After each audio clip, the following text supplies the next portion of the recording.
Assalamualaikum warahmatullahi wabarakatuh.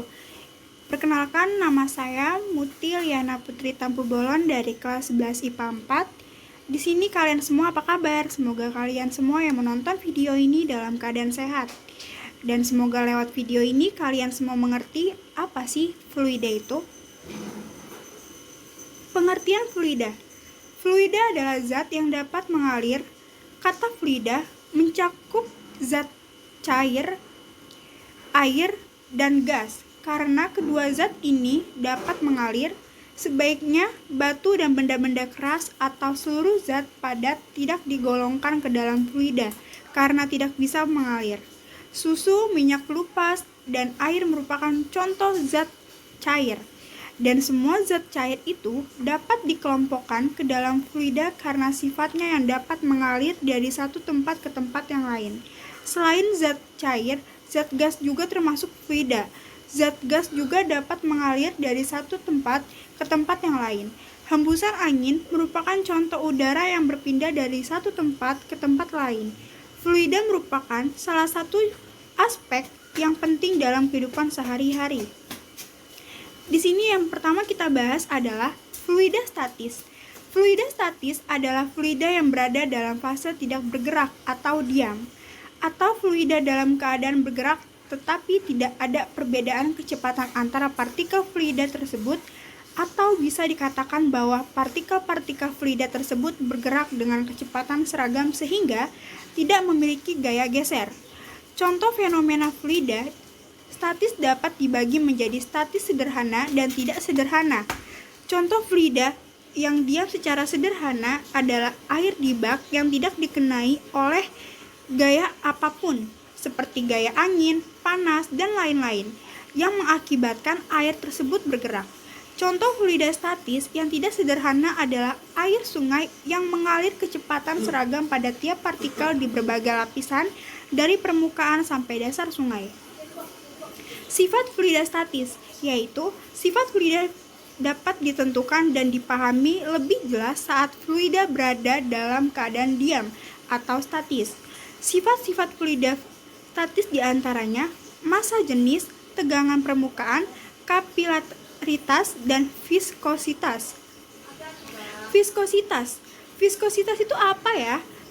Viskositas merupakan pengukuran dari ketahanan fluida yang diubah baik dengan tekanan maupun tegangan pada masalah sehari-hari dan hanya untuk fluida. Viskositas adalah ketebalan atau pergeseran internal. Oleh karena itu, air yang tipis memiliki viskositas lebih rendah, sedangkan madu yang tebal memiliki viskositas yang lebih tinggi. Sederhananya, semakin rendah viskositas suatu fluida, semakin besar juga pergerakan dari fluida tersebut.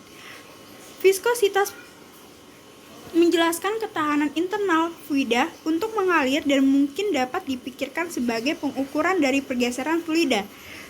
Seluruh fluida, kecuali superfluida, memiliki ketahanan dari tekanan dan oleh karena itu disebut kental. Tetapi fluida yang tidak memiliki ketahanan dari tekanan oleh karena itu disebut kental, tetapi fluida yang tidak memiliki ketahanan tekanan dan tegangan disebut fluida ideal. Nah, di sini ada tekanan hidrostatis. Apa sih tekanan hidrostatis itu? Tekanan hidrostatis adalah tekanan yang terjadi di bawah air. Tekanan hidrostatis disebabkan oleh fluida tak bergerak.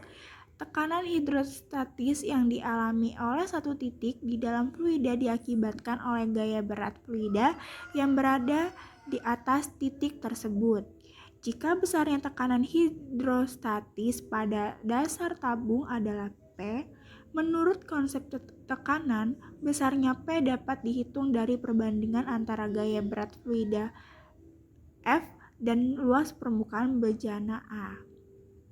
Nah, gaya berat fluida merupakan perkalian antara massa fluida dengan percepatan gravitasi bumi.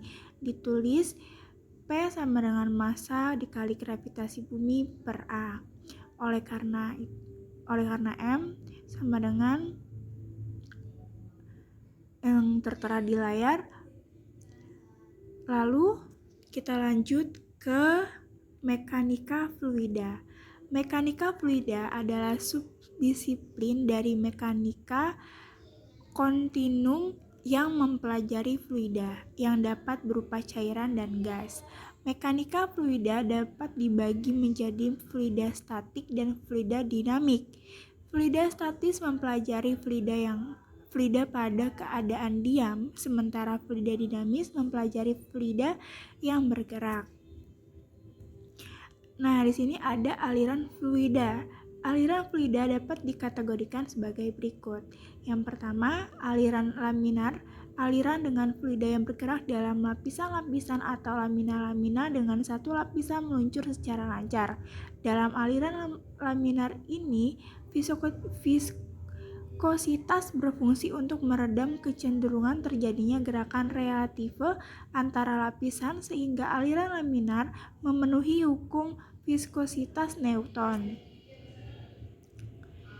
2. Aliran turbulen, aliran di mana pergerakan dari partikel-partikel fluida sangat tidak menentu karena mengalami percampuran serta putaran partikel antar lapisan yang mengakibatkan saling tukar momentum dari satu bagian fluida ke bagian fluida yang lain dalam skala yang besar. Dalam keadaan aliran turbulen, maka turbulensi yang terjadi membangkitkan tegangan geser yang merata di seluruh fluida sehingga menghasilkan kerugian aliran. Dan yang ketiga ada aliran transisi. Aliran transisi merupakan aliran peralihan dari aliran laminar ke aliran turbulen. Lalu di sini ada tekanan dalam fluida. Misalkan kita sedang berendam di dalam air, apa yang kita rasakan? Seolah-olah air menekan seluruh tubuh kita yang bersentuhan dengan air. Tekanan ini semakin besar apabila kita masuk lebih dalam ke dalam air. Fenomena apa yang ada di balik peristiwa ini? Pernyataan ini mengandung pengertian bahwa fluida memberikan tekanan terhadap benda yang berada di dalamnya. Pengertian ini diperluas menjadi tekanan pada fluida tergantung pada ketebalannya atau lebih tepatnya kedalamannya. Udara atau atmosfer terdiri dari gas-gas yang juga merupakan bentuk dari fluida. Maka, udara juga akan memiliki tekanan seperti definisi di atas. Tekanan udara kita anggap sama untuk ketinggian tertentu di atas bumi, namun untuk ketinggian yang sangat tinggi di atas permukaan bumi besarnya menjadi berbeda. Lalu di sini ada fluida Newtonian versus non-Newtonian. Nah, sebuah fluida Newtonian dinamakan dari Isaac Newton, didefinisikan sebagai fluida yang tegangan gesernya berbanding lurus secara linier dengan gradien kecepatan pada arah tegak lurus dengan bidang geser. Definisi ini memiliki arti bahwa fluida Newtonian akan mengalir terus tanpa dipengaruhi gaya-gaya yang bekerja pada fluida. Sebagai contoh, air adalah fluida Newtonian karena air memiliki properti fluida sekalipun pada keadaan diaduk. Sebaliknya, maka fluida non-Newtonian diaduk akan tersisa suatu lubang. Lubang ini akan terisi seiring dengan berjalannya waktu. Sifat seperti ini dapat teramati pada material seperti puding. Peristiwa lain yang terjadi saat fluida non-Newtonian diaduk adalah penurunan viskositas yang menyebabkan fluida tampak lebih tipis. Dapat dilihat pada cat. Ada banyak tipe fluida non-Newtonian yang kesemuanya memiliki properti tertentu yang berubah pada keadaan tertentu. Di sini ada persamaan pada fluida Newtonian, yaitu konstanta yang menghubungkan menghubungkan tegangan geser dan gradien kecepatan secara linier dikenal dengan istilah viskositas. Persamaan yang menggambarkan perlakuan fluida Newtonian adalah di mana yang tertera di layar. Jika suatu fluida tidak memiliki hubungan ini, fluida ini disebut fluida non-Newtonian. Lalu kita lanjut, kita udah masuk ke fluida dinamis. Nah, mari kita simak jika agak bertele-tele, semoga kalian mengerti dari materi yang saya sampaikan.